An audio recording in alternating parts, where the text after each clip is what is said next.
Good evening, one and all. Firstly, a very happy 2024 to all the ladies and gentlemen listening to this first webinar from myself, Anthony Clark of Small Talk Daily, as powered by Aran Swiss.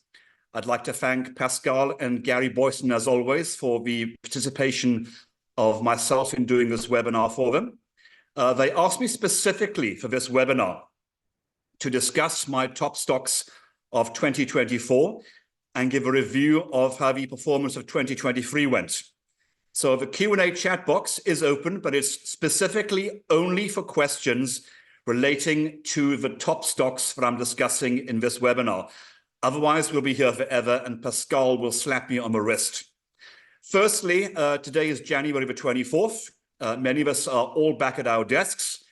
You may look at my background and wonder where I am. Many of you know that I can remote work from anywhere, given the clients that I service in the institutional market. And I'm currently in Romans Bay, which is about 10 minutes drive outside of Gans Bay and about 3.5 hours outside of Cape Town on the Garden Route. So the dog is wandering around. So if you hear a little bark every now and again, it's not me, it's the dog. I'm keeping an eye on my clock here and I've got my soft drink. And it would be remiss of me not to mention something quite important at the start of this presentation. Pascal asked me to do this presentation quite some time ago, but I knew that this date was particularly poignant to me, but she didn't know, but I'm a stickler for duty. Today is the birthday of my late mother, who passed away 6 years ago of breast cancer. So for anybody out there who's lost a loved one, particularly from that terrible disease of cancer and breast cancer, my deepest sympathies. Today is a day that is etched in my memory and always will be till the end of time. But the show must go on, so I agree to do this presentation regardless of the sentiment that this day brings in my memory and my emotions. So I'm going to crack off. If you see me looking at my clock, and just to make sure, there it is, little old-fashioned clock. You know that I work very old-fashionedly. There's my little old-fashioned calculator. And I'm also reaching for my soft drink. Looking back at 2023, the stocks that I chose in that year ended the year up 11.49%, which was more than double benchmark. The small cap index last year from point of selection was up 5.63%, the mid-cap index 4.31%, and the Aussie was only up 5.26%. So whilst an 11.49% return may sound pretty pedestrian, it's still more than double benchmark, and in many cases 150% of the indices that I track. So I'm reasonably happy with the underlying fair performance. Of a basket of 9, as always, there are winners and there are losers. The top stock last year was the mid-cap FMCG counter, which distributes consumer goods into Africa, mainly groceries, which is CANS or CA Sales. That share, including dividend, was up 63.34%. And it was a stock that I chose in October 22 at R5.34 with an R8.50 target. It made that target September 2023. I then raised the target to 11.50 and it made that as well. As it stands right now, we're trading at around 11 Rand. The second best stock last year was Assupol, the Cape Town Stock Exchange listed life insurer, which many of you may know from the ubiquitous television adverts that they do for life insurance and the like. And that stock was up 33.19%, powered by an enormous special dividend. The third best stock last year was Kuro Holdings, the private educational stock, which was up 30.68%, including dividends. It was the best performing educational stock last year. And I was very bold. I chose that stock at the beginning of 2023 in the Financial Mail as my stock of the year. And I was roundly trampled upon for choosing a private education stock, particularly one out of favor. But I knew that the company and the entire education sector was doing significantly better than the underlying market perception. And that stock ended up, as I said, up 30.68% and continues to perform extremely well into 2024. My fourth best stock of last year was Novus Holdings, the print, packaging and education company. That was up 23.84%, including dividends. But for every winners, there has to be some dogs. And many of the dogs actually had reasonably good years, and specific accounting issues basically brought down two companies towards the middle to the tail end of last year. TWK, the agricultural business involved in agriculture in Mpumalanga and parts of northern Natal, had problems with its fertilizer operation. They got caught regarding importing fertilizer, and that share price on weak earnings was down 24.71%. For much of 2023, the stock was actually in the positive territory. But in the last few weeks of the year, it got absolutely slammed on weaker than expected earnings. That should normalize this year as the fertilizer business goes through the system. The second worst performer was York Timbers, which again at one point was healthily in profit, and a change in accounting policies regarding the maturity of the underlying timber in its plantations meant that they were not going to be harvesting the trees at an age of around 17 or 18 years. They were going to lengthen the underlying maturity of the trees to only harvest them between 20 to 23 years. Older, bigger logs attain far greater prices, but there is a cost in the short-term profitability to the company. And because of that change, the York share price was down 14.85%. As I mentioned in an update note on the 7th or the 8th of January, of all the shares from last year, I would happily roll over into 2024. CANS, Kuro Holdings, Novus, Nampak, and Carp Agri. For the 2024 selection, as I switch my notes here, I've carried 3 of those stocks over into the new financial year, which is basically Kuro Holdings, Carp Agri, and Novus. And again, I will run through those stocks briefly in my summation of the stocks selected for this year. So if you see me going for my drink, please excuse the jug. It's the largest glass in this house that I'm renting.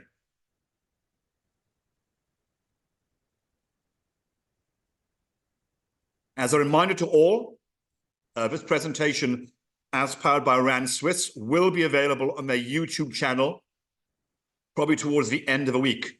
And I'm told by Pascal they will be cutting it into parts. So if you just want to specifically hear about any of the individual stocks, you'll be able to jump to one of those hyperlinks and only listen to that segment, so you don't have to listen to me rambling on for the whole 1 hour.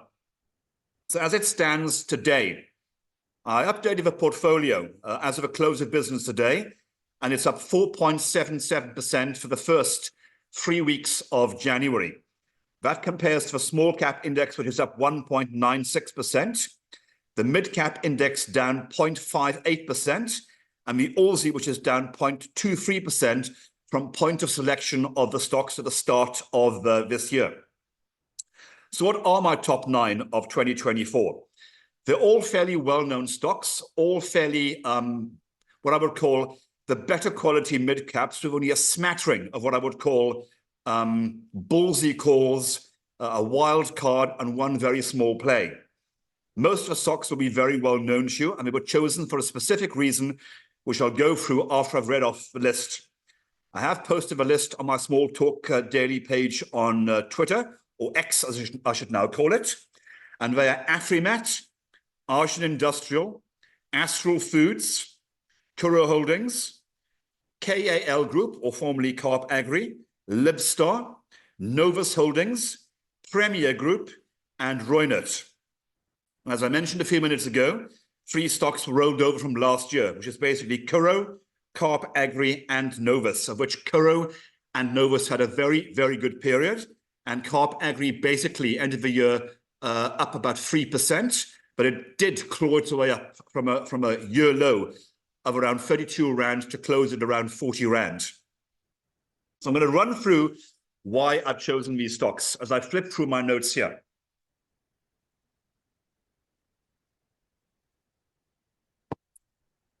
The small cap market last year was far more muted than previous years. It was far more of a stock pickers market with a significant number of delistings, no real new listings. and a significant amount of what I would call special situation corporate activity, both on the upside and on the negative. We won't forget transaction capital falling in a heap, and certain other counters also being drawn to the fore. So when I was looking at the selection for 2024 over the November and December period late last year, I had to take cognizance of what is going to happen in the greater consumer economic and political environment, not just in this country, but internationally in the next few months. And as I've written, in the next 12 months, 3 billion people around the world in varying democracies, from the United States, Mexico, Indonesia, Bangladesh, even this country, are going to the polls. Political uncertainty always brings stock market risk, particularly when the largest stock market in the world, the United States, is currently riding at an all-time high. And we have significant divisions between the two main parties of the Democrats and the Republicans, particularly with Trump leading the polls in New Hampshire and Iowa. Domestically, we have an embattled ANC, which is infighting amongst itself, with a former president now setting up his own party. And we have a general lack of apathy from a general population towards politics in this country, which is a dangerous place to be. We have an economy which is trundling along with virtually zero growth, with no unemployment growth, with a significant increase in the national debt, with a very weak consumer environment. And all of these situations lead to what I could see as black swan events, which could have a significant effect even on a domestic over global economy. We also have to factor in that for the first time in many decades, we have 3 points of global conflict currently underway. We have the ongoing war between Russia and the Ukraine, which continues to have an impact on global energy and supply chain routes. We have Taiwan and China continuing to saber rattle, given that the Democratic Party in Taiwan re-elected a party that's still very anti-Chinese, and that has caused significant tension between the two countries, and particularly in the South China Sea, which is one of the busiest shipping routes in the world. We also have extreme tension in the Middle East following the Israeli war into Gaza after the Hamas invasion into Israel on October the 7th, which then led to a greater configuration of tension in the region, particularly from the Houthis in Yemen, causing significant tension in the Red Sea and the Suez Canal, which has again disrupted global shipping rates, pushed up supply chains, and caused general disruption in the global supply of key goods and services. Not in many, many decades, I think, have we got so much political uncertainty, not just domestically, but globally, alongside points of geopolitical tension. This led me to select the top 9 in a far more cautious and far more selective fashion. It was mainly chosen because I wanted to go for better quality mid-caps in my universe, which had a certain degree of liquidity, which enabled investors to trade in and trade out if they needed to. Because many small caps, as you know, as attractive as they are, and on very low price earnings ratios, liquidity in actually accumulating the stock and then exiting can be problematic. So of the list, only Aran Industrial has a market value of around 780 million rand. Novus Holdings has a market value of about 1.5 billion, and Libstar has a market value of 2.2 billion rand. Most of the balanced stocks have substantial market capitalizations, with AfriMat as an example at about 8 billion, and Reunert being the largest at around 11. So they all have a certain degree of what I would call blue chip comfort. They all have a certain degree of credibility, liquidity, and they all have what I would call the resilience of companies which have reasonable growth prospects in the next 12 months and who operate in industries which perhaps are slightly more resilient in what could be a very indifferent domestic economy. Someone asked me a few days ago, what do I think is going to happen to the rand and the stock market this year? And my answer was, if you can tell me who's going to win the election, whenever that's going to be later this year, and which party is going to be in power, and what nefarious backroom deals will be done to keep varying parties in power, and what policies they may enact to try and cling to power, and the impact that'll have to the rand, the stock market and the economy, then I will tell you what's going to happen to the varying stocks. Nobody knows. If we all have a power of a crystal ball, we would all be immensely rich. Nobody knows. The power of uncertain politics in this country is nothing more than a guessing game amongst every economist, political analyst, and analyst in the country. So I had to choose stocks which I thought would have a certain degree of resilience and which had specific growth vectors, which I thought would make them stand out from the general crowd in the small to mid-cap sector. And as I said, for the first 3 weeks of this year, they are healthily outperforming the benchmark indices, but it is still early days. I still have another 11 months and 1 week to go.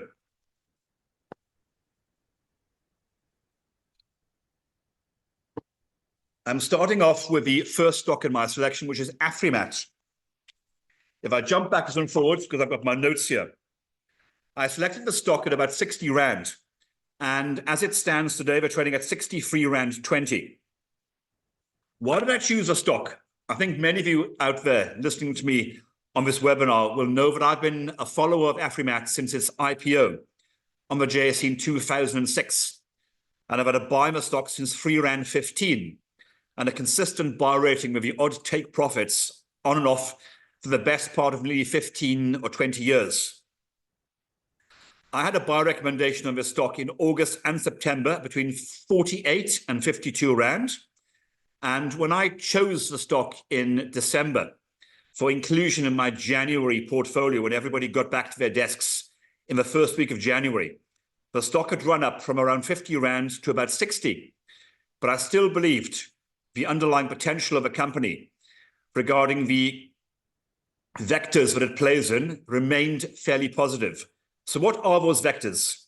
The first is iron ore. As it stands today, when I just checked the price before I came on this webinar, the iron ore price is trading at $135.48 a ton. From its early August 2023 low of $91 a ton, there is an increase of 49% in dollars and very roughly the same in Rand, which means that the large iron ore exporters in this country like Kumba and AfriMat are basically seeing a near 50% increase in the price attained for a key export predominantly into the Chinese market. Not everything has gone iron ore's way. Iron ore was trading at about $144 a ton a week or so ago, and then the Chinese government didn't cut interest rates as many expected to bolster a weak economy, and it's 6.1% off its recent high. To me, that's not a concern. Excuse me. AfriMat derives a significant proportion of its profits from its export iron ore business called Demeneng, but has a 900,000 ton a year allocation, and its inland market to Astral Metal called Jenkins. Now, there are varying price mechanisms in place for the domestic supply, which I'm not going to go into in too much detail, but they get significant cash flow, despite the fact they get less than half of a spot price for the iron ore that they're selling. But it's nothing more, excuse me, than a huge cash cow. AfriMat also has a very interesting anthracite business, or coal, which is predominantly sold to Glencore, the international mining house. They had problems in the first half with certain mining issues at the pit, which I visited last year, which have now been resolved. But that led to a slightly subdued first half. And that led to earnings in AfriMat's half one to August only being up 4.4% to 263.4 cents a share. That was slap bang in line with my guidance. AfriMat is a February year end. To February 2023, the company saw earnings down 15.7% to 457.6 cents a share. It is my view that coming to February 2024, that they're going to claw back pretty much all of the losses they had last year. purely because of the increase in the iron ore price. The construction materials market is doing exceptionally well, and the uncommodity anthracite business will have started to kick in quite nicely in the second half. So I'm forecasting that AfriMat will claw its way back to probably earnings of around R5.40 to R5.50 for its year ended February 2023. I will refine that number in the coming weeks as we see the iron ore price in February and where the rand dollar ends at the end of February. So when I chose the stock at 60 rand, the market to me was not appreciating the substantial rebound in earnings that could come from AfriMat, from its uncommodity anthracite, from a 50% increase in iron ore prices, and a much better construction materials market. I also broke the story a few weeks ago that the Lafarge transaction has been slightly delayed by some spurious legal claims, by some individuals trying to jump on the gravy train and grab their pound of flesh from this transaction. The Competition Tribunal is currently adjudicating those claims, but I do not expect any of them to have any validity or veracity. But it has delayed AfriMat getting its hands on Lafarge, which was due at the end of November. It could now only be at the end of February, potentially as late as June this year. But when I chose the stock at just over 60 rand, I could see a clear runway to an 80 rand price target, and that remains the case. Today, AfriMat was up quite nicely. As I said, it's closed at 63 rand 20. The second stock I want to talk about is Aran Industrial. Please excuse me. Getting over quite a nasty respiratory infection. So if I cough every now and again, it's because my chest is still recovering from, quite a nasty infection. But the show must go on. The second stock is AfriMat. Again, it's a stock that I've consistently recommended since March 2019 at R3.52. I chose a stock at roughly about R15.50, and today is trading at about R15.62. So there's no real movement in the underlying stock year to date, but the underlying potential remains. For the year end March 2023, the stock earned earnings of R4.11, up 21%. At the interim stage of September, earnings are up 23% to R2.23. And interestingly, 75% of Aran's profit now comes from its interests in the UK, in Europe, and in the US.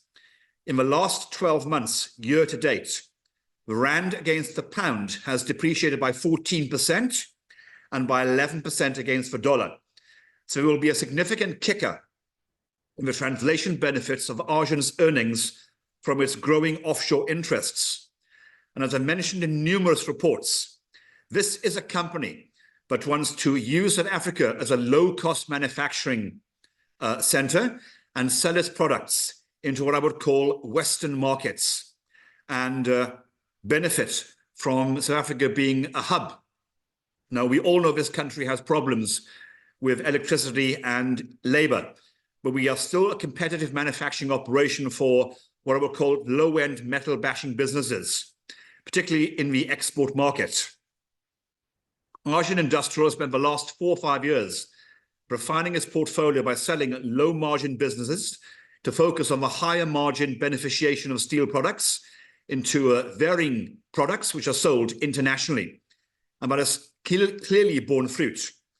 As they sold domestic operations, they have reinvested the money into predominantly UK companies in the niche area, for example, of making safety doors, trolleys for pick and pack at the major online retailers, and in the provision of fuel at the airports and bunkering around the country. All of these are either heavily regulated or fairly niche. And as those businesses like online ordering, the resumption of travel, and the increasingly health and safety conscious UK economy has expanded, Aran Industrial has done extremely well. So when I chose a stock at around R15.50, I had a target price of 18 rand, and the stock is still trading on my forecast of 5 rand for March 2024 at a price earnings ratio of just over 3 times. This is a company that has consistently bought back its own shares, is paying a healthy dividend, and has pretensions to list itself possibly in the London market in the next 12 to 24 months. With a net asset value of 28 Rand and a share price of 15.62, I'm very comfortable with my share price target of 18 Rand. My next stock was a ballsy call, but one that so far is paying off for me healthily.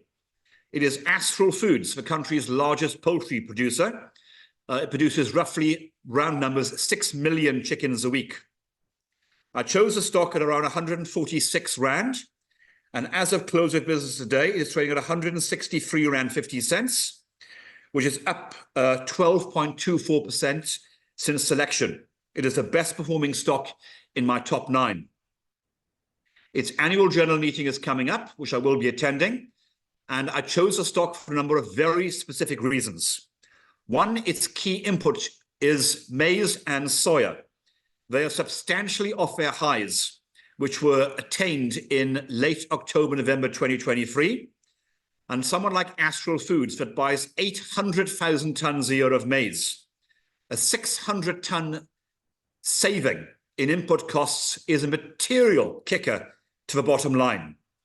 Granted, they didn't have it all their own way. They didn't get a significant price increase ahead of the very important festive trading period. With this company last year, we had a thumping great loss of 13 Rand 24 share, which was down 148% from its second best ever HEPS in 2022 of 27 Rand 62. The poultry division, from a combination of load shedding, higher costs due to avian influenza, and input costs, saw the poultry division lose 1.38 billion Rand. I expect that to reverse this year and the company to move back into profit. If that is the case, Astral Foods, when I chose a stock at just under 146 Rand, was ripe for a clucking re-rating. And I think the market is beginning to see that my analysis in this stock is potentially playing out, given it's up 12.24% in the last 3 weeks. And I think as we head towards the March interims, and perhaps a slightly better, more optimistic narrative coming from the company, the share price hopefully will make my share price target of 175 Rand, and I have a long-term price target of 215. Now, be under no illusion, Astral Foods is not a classic food-producing company. It is not a defensive company in the same ilk as AVI, Tiger Brands, and the others. It is a cyclical food company. And if you catch the cycle right, you can make a great deal of money. I've been trading Astral Foods in my portfolios and advising clients for the best part of 20 years. And if you catch it right, you can make a great deal of return. The same is true on the downside. You sell the stock when input costs are high, and you buy when input costs look fairly reasonable. From their highs, input costs are down materially in terms of maize and soya, and with slightly better levels of load shedding, saving significant amounts of diesel, and with the second most important sales period ahead, which is Easter, I'm expecting a price increase hopefully to be pushed through in February. I'm expecting Astral to show good results on last year's thumping loss of 13 Rand 24 to September 2024 year end. As such, it's a buy. My third stock is a rollover from last year, which is private education stock Curro Holdings. For those that follow me on social media and who occasionally get to see my institutional notes, private education was one of my favorite sectors of 2023, and I was rightly derided at the start of this year for being overtly bullish on the sector. It turned out to be one of the best performing sectors of the entire small to mid-cap universe, with all the stocks being up healthily, particularly Advotech and Curro. The resilience of the private education market and the ability to continue to attract learners in the primary, secondary, and tertiary fields remains undiminished, because the more the state fails, the more that parents are willing to pay will send their children to get a decent level of education in this country. And whilst the organic growth rates may be quite modest at 3 to 6%, with operational efficiency and leverage, these stocks have performed exceptionally well. Curro was one of the best performing stocks last year in the entire mid-cap universe. Interim results to June last year were up 26% to 34.6 cents. And to December 2022, earnings last year were up 50% to 61.4 cents a share. I'm only forecasting modest earnings growth this year of 17% to 72 cents a share, although I may be slightly conservative. I'm factoring in that in the last 12 months, with interest rates in this country having risen substantially and Curro having quite a high debt level, its finance charge will weigh materially on its earnings, and as such will pare back its growth. But growth will still be shown. And I think the market is now beginning to appreciate that they will show yet another period of above average growth. This was a company that 18 months ago was down on its luck and no one wanted to touch it. I had to buy the stock in the middle of last year at 8 Rand a share, with a bold target price of 16 Rand. As of today, the share price is trading at 11 Rand 55, and it has been materially higher in the last few weeks.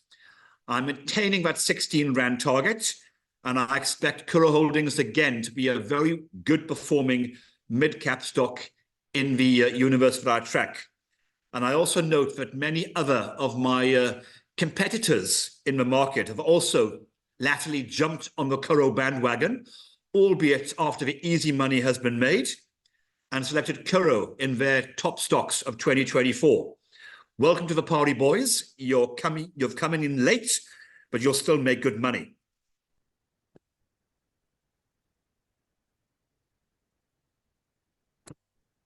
My next stock is Kallal Group, which for those with old-fashioned memories like me, is formerly known as Carp Agri. I chose that stock last year, anticipating that the underlying fundamentals in the retail and agricultural sector would perform significantly better than the underlying retail universe of which Kallal Group operates. And it did. Underlying HEPS for the year ended September were up 11% to 618 cents a share. There are many retailers listed on the JSE that would crawl over broken glass to have earnings growth last year of 11%. However, earnings should have been significantly better, but the curse of load shedding hit Carp Agri as it did every other retailer, and a slowdown in the agricultural sector due to logistics also had an impact on the company for the latter part of 2023. That has all turned around in the new financial period. The Western Cape had extremely good winter rains. With the depreciation of a rand against the euro, the pound, and the dollar, the export market for fruit, despite what is being told regarding the indifferent quality of service at Cape Town Harbour, means the fruit sector should have a much better year. And we are spending again. The underlying company is performing exceptionally well. And at the results presentation, management came out confidently once again, forecasting earnings growth that should realize profits to September 2026 of R1 billion, which means that Carp Agri, to attain that level of growth, has to grow HEPS on average between 16 and 18% a year for the next 3 consecutive years. Now, is that a tall stretch? No.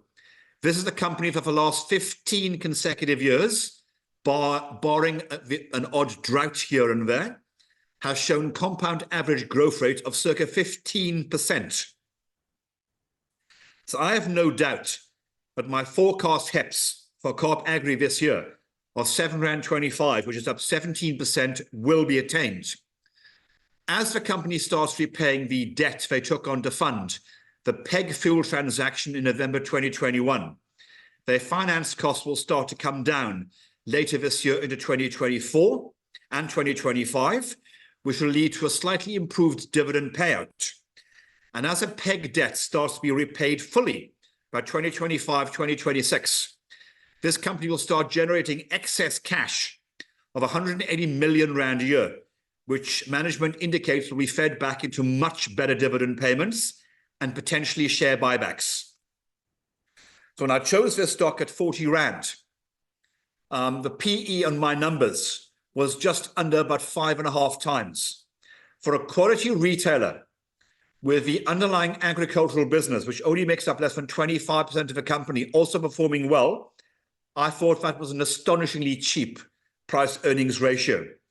And again, many of my competitors in the marketplace have jumped on the bandwagon. Again, sorry, boys, some of the easy money has been made.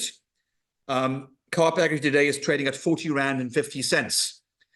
Before results came out last year, in November, the stock was trading at a low of 32 Rand, and I've consistently had a buy in the stock. So since results have come out, it's had a nice little trot, but I still see value in the stock to 44 Rand, 48, and ultimately 54 Rand. Moving on to my wild card of 2024. Every portfolio has to have a stock that is not chosen for purely fundamental reasons.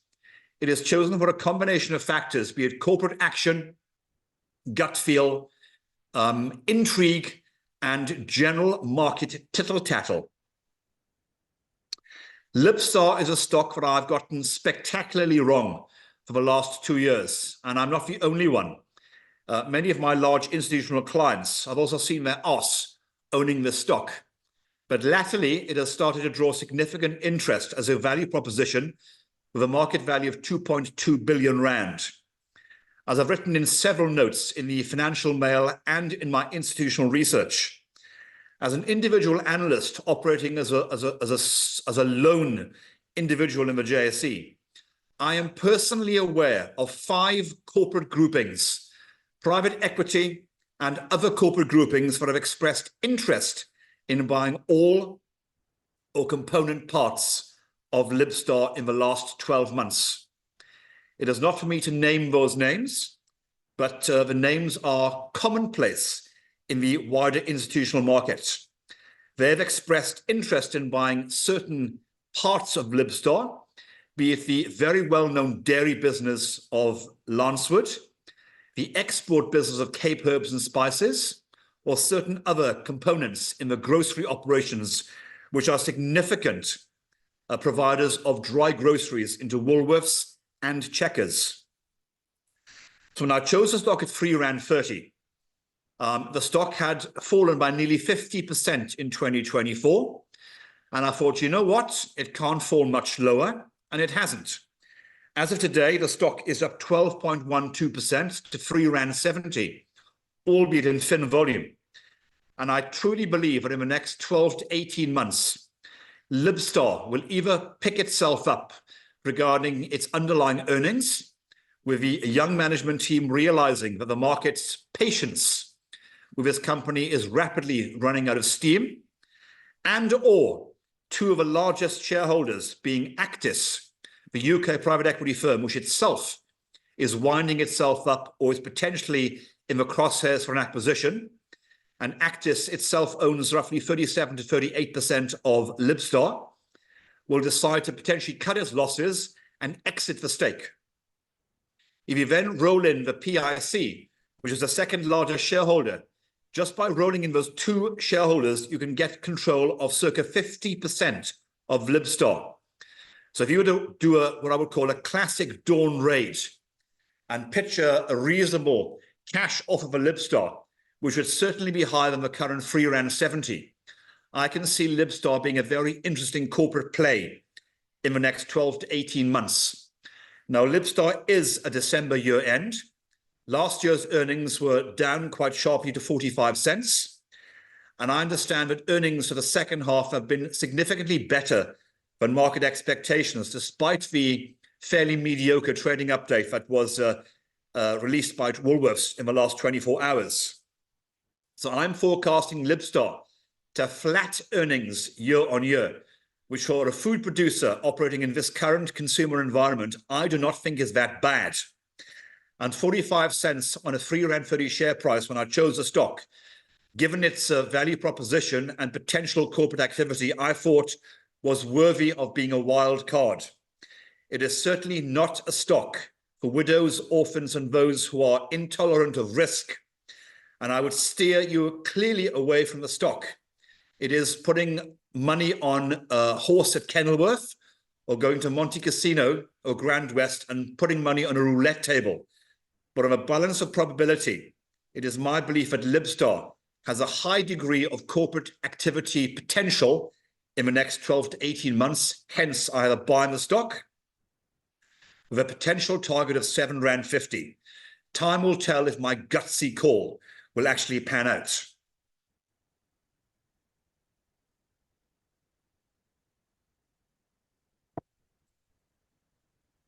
My next stock is Novus Holdings, a stock that I am again rolling over from 2023, where it was an excellent performer, rising just under 24%.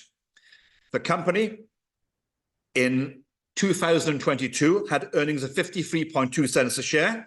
But then the Russian-Ukrainian war came along. International prices of paper went through the roof. And as Novus imported most of its paper needs for its printing contracting business, in terms of supplements that go into newspapers and printing books and magazines domestically, it was caught out by sharply higher input costs, which it could not recover from its clients. And that led to the company falling into a sharp loss for 2023. In recent interim results to September, that rebounded very sharply, with earnings moving up from 2.6 cents a share from 2022 to 28.77 cents for 2023's interim results. This is a company with a market value of 1.5 billion rand and sits on 621 million rand of net cash. It is undertaking share buybacks. It recently announced another 10 million share buyback, which further consolidates the grip of A2 investment partners on the company. They already own circa 65% of the company if you exclude the treasury shares.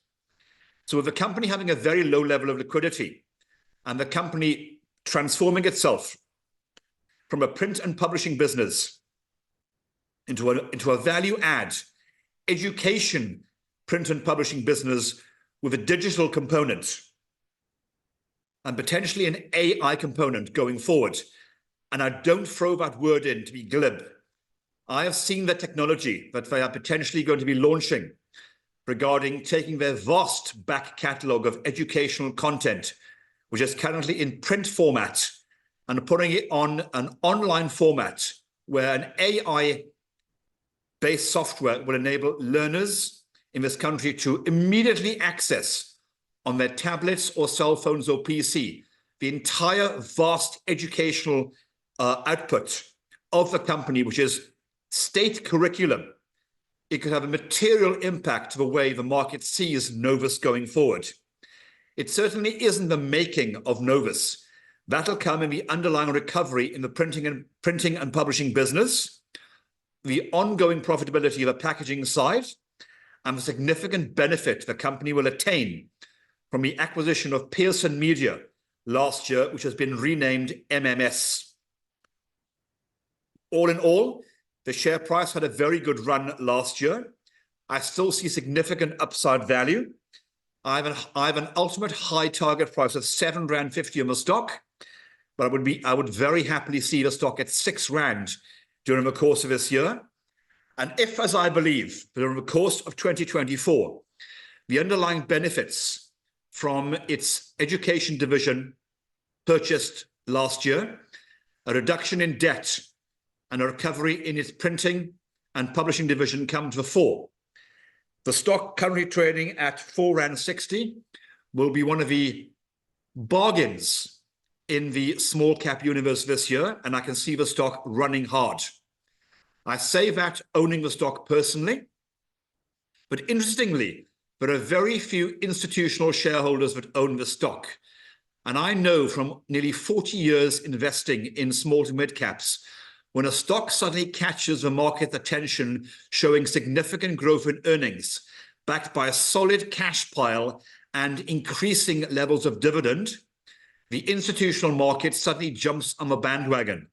And I can see the stock doing reasonably well, but probably not until the second half of this year. So Novus, to me, is a stock worthy to carry through into 2024.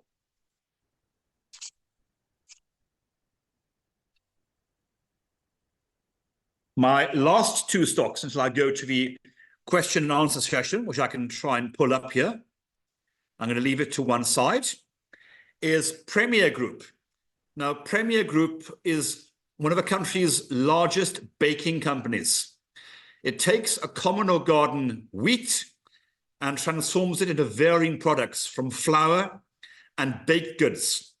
Its bread business is ubiquitous in this country, and nearly 90% of the company's earnings come from its dominant and scalable domestic bread business. At the interim stage, earnings are up 25% to £3.31. This company was due to be listed on the JSE December 2022, and that got canned because of weak market conditions, and it then relisted in March 2023, and it traded in a very narrowed range between 52 Rand and 62 Rand. When I chose a stock at 62 Rand, it was clearly evident to me that the company in the next 12 months is going to have another very good operating period, driven by two key factors. One, the wheat price year on year is down about 10%.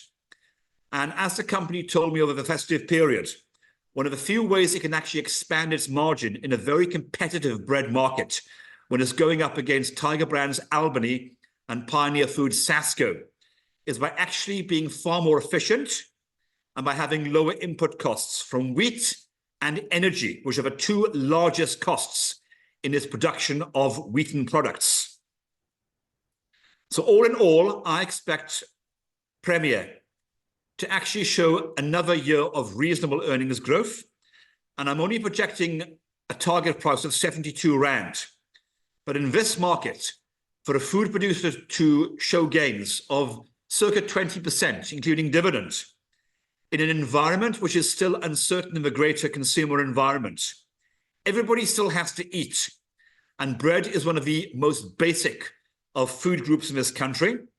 And with the benefits of lower input costs and lower energy costs, and the possibility that the company is on an acquisition trail to try and bolster its very small grocery division, which is basically involved in personal care and confectionery, I can see some potential in Premier Group.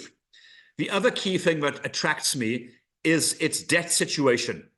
They paid out R1 billion special dividend to Brait, the private equity company that unbundled Premier in March this year.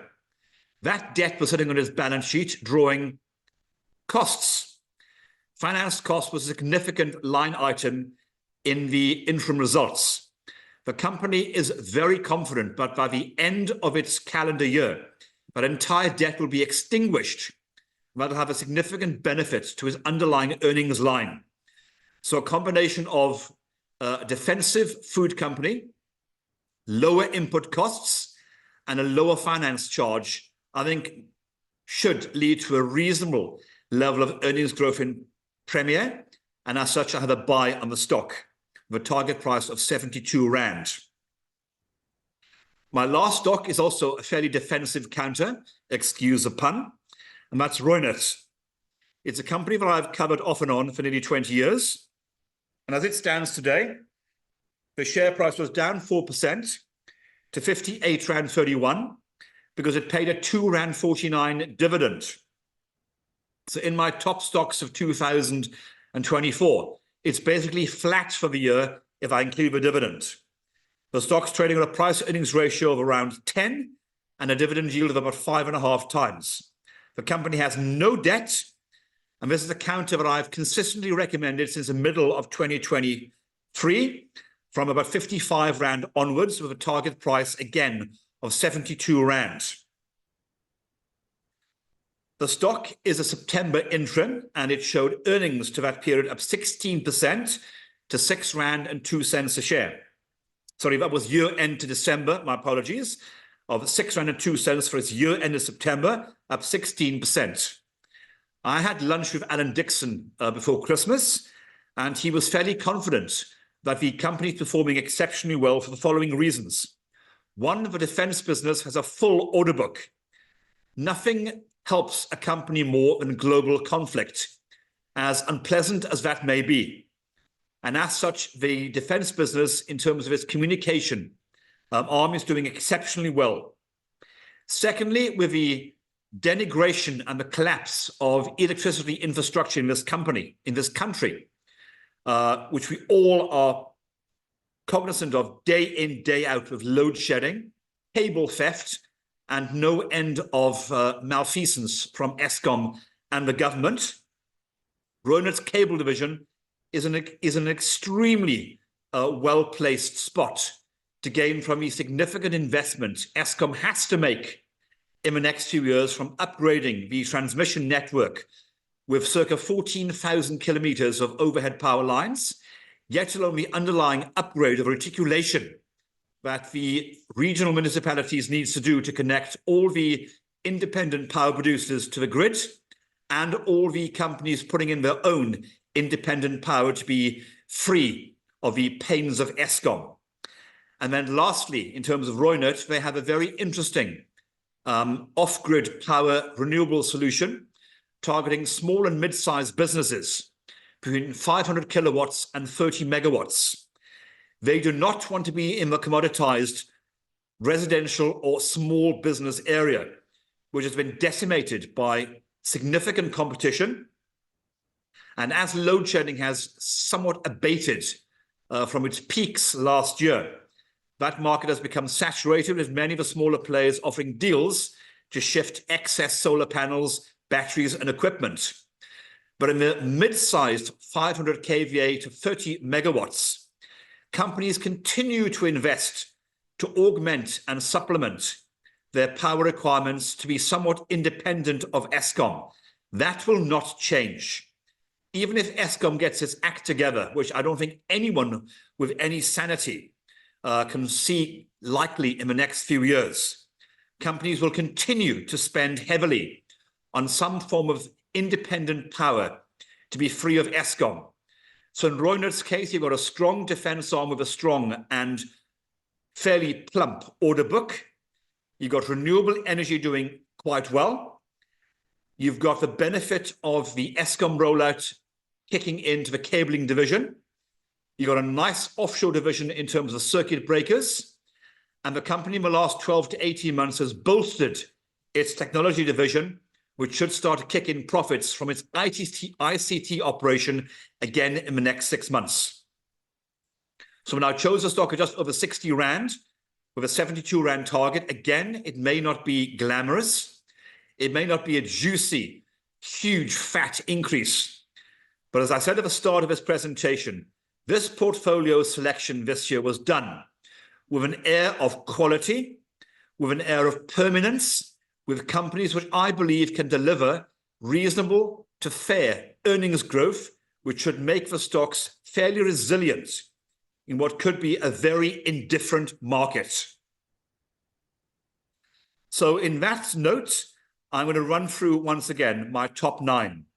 It is AfriMat, Argent, Astral, Kura Holdings, Carp Agri, Libstar, Novus, Premier Group, and Reunert. I'm hopeful that the performance year to date will continue, but as I said, this is a one-year competition. Under the rules that I set myself, I'm unable to change any specific stock, even if my recommendation on my normal institutional works do change in the period. They are cast in stone this 9 until the end of 2024. So good luck to me, good luck to you. And I hope in the top 9 that there is at least some stocks that have caught your attention. Perhaps you already own some. And I hope the update that I've given you and perhaps some of the high-level color will persuade you to either hang on or to look at doing your own research and potentially participating in these stocks. As I end this presentation before I look at the Q&A, I will have to say to you all, thank you once again for spending the best part of an hour listening to me. I hope I added some value.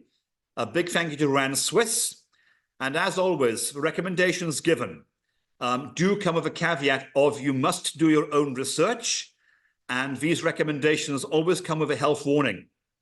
I'm predominantly an institutional analyst, and Aran Swiss do get my research. So if you contact your counterparty at Aran Swiss, I'm sure if you haven't already seen my 2024 18-pager, we will gladly share it with you. So let me have a quick look right now at some of the questions, and I'll see if any pertain to the 9 that I've mentioned. Let me just have a quick look.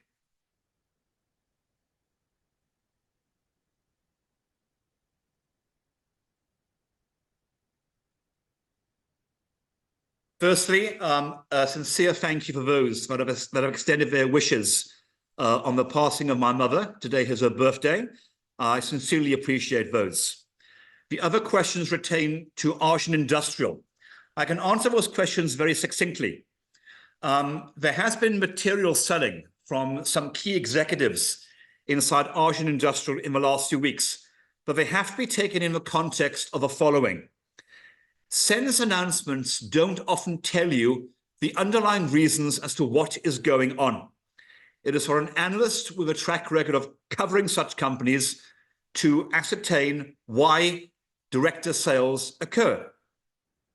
Many of the director sales that occurred in Aran in the last few weeks pertain to the fact that Sue Cox, the former finance director, retired from Aran as of the end of financial year last September 2023. As she is no longer part of the executive compensation and share scheme because she's retired, she has naturally sold out of her stock, and that's the stock that has been sold. Other share sales have come from options being granted to certain executives, and they have sold a portion of those shares to fund their tax obligations. I will remind listeners that Aran has bought back significant amounts of shares in the last 4 years and continue to do so, with 35 million rand allocated in this current year to do share buybacks above and beyond current dividends. So I am not perturbed that management has been selling. There has been specific reasons for it, and I think that selling is basically over. I'm waiting for the trading update to come out regarding the March year end, and I'm very confident that my earnings forecast of 5 Rand, which is up from last year's 4.11 Rand, will be attained. And I think as the Rand has been weak against the major trading currencies of the dollar, euro, and pound, if it continues to be weak for the next 12 months, the earnings of this company, which have had basically 5 unbroken sets of rising earnings since 2019, will continue. So Aran Industrial is a stock that I've owned for a number of years.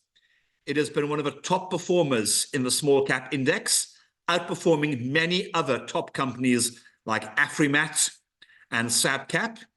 But because of its small cap nature and fairly illiquid nature, it is a stock that has passed many of the institutional investors by.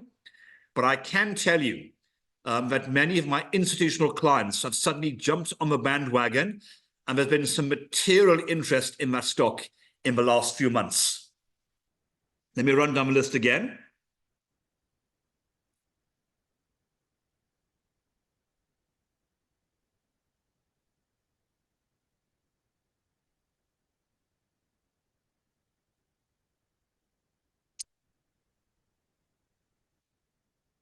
Question, do you expect Novus to pay dividends again? I think the answer is the underlying majority shareholders, A2 investment partners, want dividends to be repaid because much of a dividend will go to themselves. But I think it would be prudent in the current environment, given the purchase of Pearson Education, or MMS, that they extinguish that debt, and once that debt has been extinguished, to then resume healthy dividends. So the answer is yes. I do expect fat, juicy dividends to come from Novus, but probably only towards the latter part of 2024 into 2025. Question on Lafarge. Do you believe the deal will be completely blocked by the Competition Commission? No, I don't.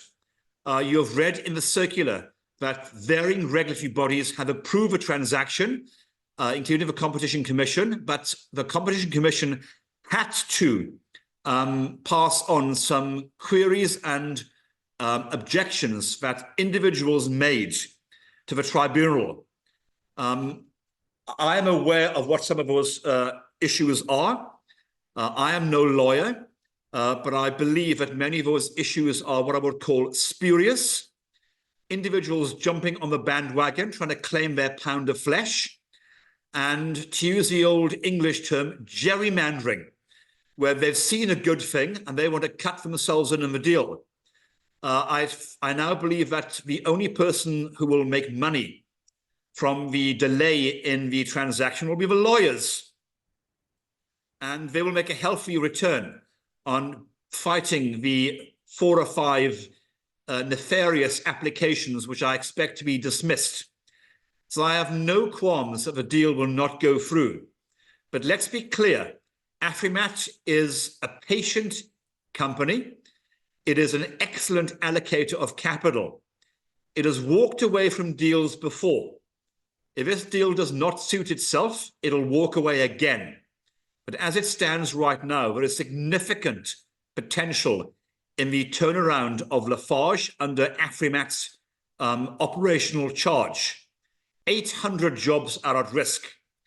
And I think if this company is not rescued soon, those jobs and the underlying business will be in difficulty. We will have to wait and see what the tribunal has to say. And as I've written in my note and in a note which went out a couple of days ago on the SENS, I anticipate by February at the earliest, or June, July at the latest, this transaction should reach its finality. I now see exactly we're at 7:30, and before Pascal jumps up and down at me, I will say thank you so much for listening to this presentation. It's getting slightly dark here in Romans Bay. I hope that the underlying hour was one that added some value to your life. And from myself and my dog, which is sitting underneath the table, licking my feet, I want to thank you for your time, your generousness in spending an hour of your Wednesday with me. And thank you to Pascal and all at Rand Swiss for once again allowing me to undertake the first presentation of 2024. On that note, I wish you all a safe and happy Wednesday, and I'll see you the next quarter. Take care, one and all.